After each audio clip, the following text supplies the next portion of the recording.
Hello friends, welcome to my new vlog. तर आजची सुरुवात झाली गरम गरम चपाती बनवण्यापासून. आणि इथे श्वान बघा कसं उन्हाला पडलेलं. त्यानंतर थोडा नाश्ता केला, गरम गरम उपमा आणि शिरा. आणि लॅबमध्ये थोडं काम होतं ते आवरलं आणि मग निघाले तुळशी बागेत थोडी शॉपिंग करण्यासाठी. शॉपिंग झाली की मग गेले दगडूशेठ गणपतीचं दर्शन घेण्यासाठी. कालच इथे मोगरा महोत्सव झालेला आणि त्याचं डेकोरेशन अजूनसुद्धा होतं. एवढं सुंदर डेकोरेशन केलेलं होतं ना, मी तर बघतच राहिले. आणि पुण्यात आल्यावर बाप्पाला भेटलं नाही की मग तो रुसून बसतो, म्हणून त्याला भेटायला हे जावंच लागतं. जाताना त्याच्या आवडीचं जास्वंदीचं फूल घेऊन गेले.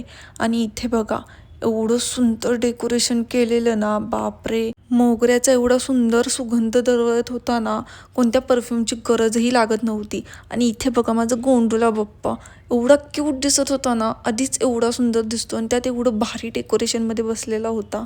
एवढं सुंदर दर्शन झालं ना आज, खरंच याआधी मी कधीच एवढं सुंदर दर्शन नाही घेतलेलं बाप्पाचं.